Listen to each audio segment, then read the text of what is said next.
Hi guys, good morning. So ayun, nandito tayo sa track. Sabado ngayon. At wala kaming schedule sa Honda. So tamang gawa kami ng track dahil ako'y naputulan ng stand. So ito na siya ngayon. Yan. Nakabaklas na. So yan, nakabaklas na siya. Then maglalagay na rin kami ng grasa sa mga fittings mamaya. Yan din. Tsaka grasa. Yan. Yun din ginagawa yung sa truck. Tsaka ito gagawin din yan. So ito, babaklas muna ng stud. And ayun, update ko ulit kayo mamaya. So when you're down now, here I come. Want you to know now where I'm from. I want you to see, yeah, that the good vibes are free. Just be here with me now. Yan. So babaklas na kami ng sorry. Ayan, nagbaklas na. Hugasan ko na lang yung mga bearing tsaka yung ibang mga may grasa tsaka nahugasan ko yun. Ito, papamasin shop na lang to, hindi mabunot. Ayaw lumabas, so papamasin shop na lang yan. Papabaga, sitilin. So ayan, hugasan ko muna to. So ayun, tapos nang dalhin sa machine shop, ayan, napabunot na. Pinasitilin na lang. At hirap bunutin, sobrang stuck na. So ayan, back to linis na uli tayo. Ayan, lilinisin na uli yan kasi lalagyan na naman panibagong grasa. Pati ito mamaya linis na yan. So ayan, tatlong truck yan. Yung una, ayan, ito pangalawa, tapos itong sa akin. So pag natapos dito, tulong naman doon. Okay.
So, andito na yung ating pyesa at tayo maglalagay na ng grasa.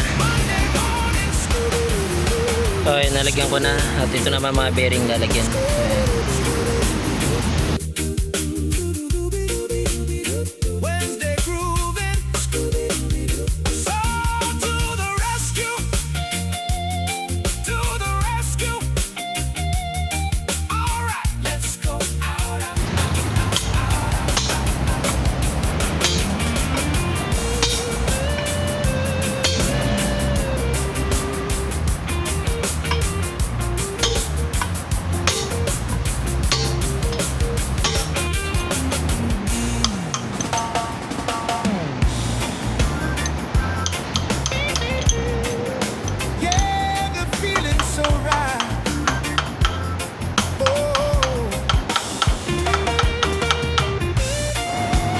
So, ayan. At nakabit na yung stud.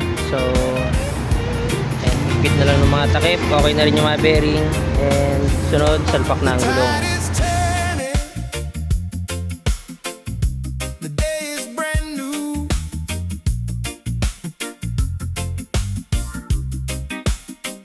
Got a fire burning.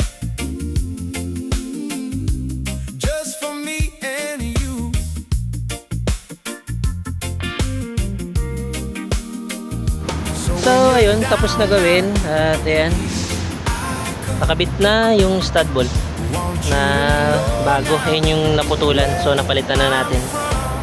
And then, okay, nahigpit na lahat yan. So, bali dalawa na universal na stud sa akin. And then, okay na. So, ayun, tapos na gawin. And, tutulong muna ako dun sa isang truck para matapos na rin gawin. Pero itong unit ko, okay na. So, ready nang bumiyahe sa Monday. At, ayun. Kita-kits ulit tayo sa mga susunod na gagawin at sa ating biyahe. And keep safe and happy weekend lahat.